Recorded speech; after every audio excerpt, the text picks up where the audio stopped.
রাধে রাধে। কেমন আছেন সকলে? আশা করছি সকলে ভীষণ ভালো আছেন। আমরাও ভালো আছি। আমার চ্যানেলের নতুন একটি ব্লগে আপনাদেরকে জানাই অনেক অনেক স্বাগত। তো আজকে আমরা যাচ্ছি খুব সুন্দর একটা জায়গা ভিজিট করতে। তো দেখুন আকাশটা কি সুন্দর লাগছিল, মনে হচ্ছিল শরৎকালের আকাশের মতন। আর দুপুরবেলাতেই খাওয়া দাওয়া করে তারপরেই আমরা বেরিয়ে গেছিলাম। এখন প্রায় বেজে গেছে 4টা সাড়ে 4টা, কারণ মামামকে ভাবছিলাম প্রথমে নিয়েই বেরোবো, কিন্তু এখানে যেতে অনেকটা রাস্তা যেহেতু, তো তার জন্য মামামকে মার ওখানেই রেখে দিয়েছি। আর এই যে আমরা যাচ্ছি এখন, আর এত সুন্দর লাগছিল চারিদিকের পরিবেশটা, ভীষণই সুন্দর। তো বহু দিন পর আমরা যাচ্ছিলাম এখানে।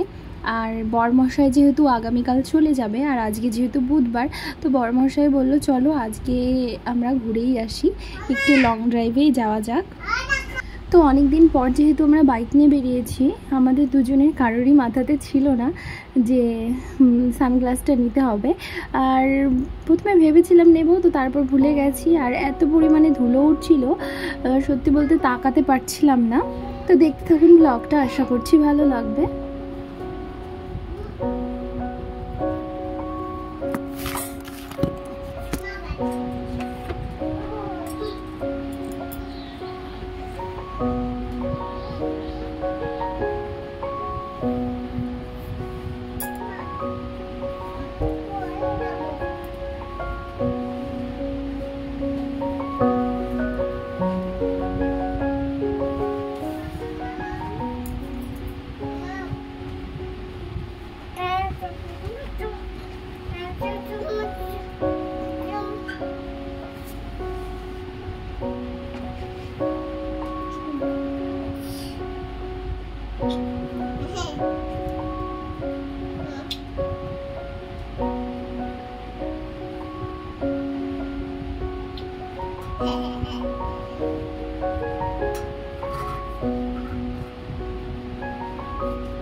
তো হ্যাঁ, আজকে আমরা চলে এসেছিলাম হিলিতে। আর প্রথমে চেকপোস্ট সব কিছু মানে ঘুরে নিয়েছি আশপাশের এরিয়াগুলো, আর তারপর চলে এসেছি এখানে বর্ডারে। এখানে আসার পর জানতে পারলাম যে 5:30, যেহেতু আমরা এখানে পৌঁছতে 5:35 বেজেই গেছে অলমোস্ট। তো 5টার আগে আসলে আমরা এখানটা পুরোটা ঘুরে দেখতে পারতাম। তো 5টার পরে এখানে খুব একটা কাউকে অ্যালাউ করে না। তো যাই হোক, যতটুকু যা ঘুরেছি সেটাই ক্যামেরাতে ক্যাপচার করে নিয়েছি। তো ভীষণ সুন্দর এখানকার, যেটা বলে একদম পিওর নেচার, ভীষণই সুন্দর লাগছিল। আর তো সত্যি বলতে মামামকে মা বাবার কাছে রেখে এসেছি জন্যই এতটা দূরে আসতে পেরেছি, তাও আবার একদম টেনশন ফ্রি হয়ে। কারণ মা বাবার কাছেই তো একদম সন্তানরা নিরাপদ, তাই না? সে মা বাবার সন্তান হোক কিংবা আমার। তো যাই হোক, ভালো থাকুক পৃথিবীর সকল মা বাবা। তো এই যে দেখুন ওই পারে যে বাড়িগুলো দেখা যাচ্ছে, ওগুলো সব বাংলাদেশের বাড়ি। আর তারপর এই যে আমরা যাচ্ছি মায়ের কাছে, আরেক মায়ের কাছে। যেতে যেতে একটা পুচকুর সাথে দেখা হয়ে গেল এখানে। আর তারপর চলে এসেছিলাম এই যেই জন্য আজকে আসা। তো এইটা হচ্ছে 14 হাত মায়ের মন্দির। তো আমি এখানে আসার পরই জানতে পারলাম যে মাকে মন্দিরেই রেখে দেয়, কারণ আমি এতদিন জানতাম যে পুজোর পরেই মায়ের বিসর্জন হয়ে যায়। তো আমি আসতে পারিনি অনেক বছর, আর তো আমার প্রেগনেন্সিতেও আসতে পারিনি আর ডেলিভারির পরও আসতে পারিনি। তো মাঝখানে মায়ের একটা ভিডিও দেখেছিলাম, তো দেখে আমি ভীষণ পরিমাণে কেঁদেছিলাম, কারণ মাকে ওইভাবে চলতে দেখে আমার খুব কষ্ট হচ্ছিল।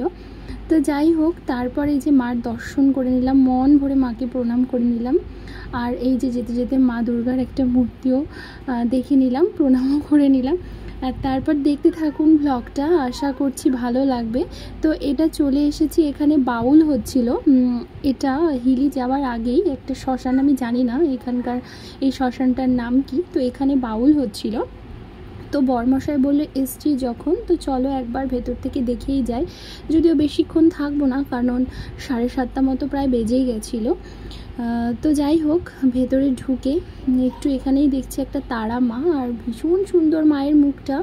আমি যদিও ক্যামেরাতে সেভাবে মায়ের মুখটা ক্যাপচার করতে পারিনি। তো এখানে মায়ের বিশেষত্ব হচ্ছে মায়ের 4টে হাত ছিল। তো এই যে দেখুন মায়ের মুখ।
তো এবার হচ্ছে বাড়ি যাওয়ার পালা। আর এত পরিমাণে আজকে ঘুরেছি, আর অনেক দিন পর এভাবে লং ড্রাইভে এসে মাইন্ডটা একদম ফ্রেশ হয়ে গেছিলো। তো ফুল এনার্জি নিয়ে এখন আমি যাচ্ছি বাড়ি।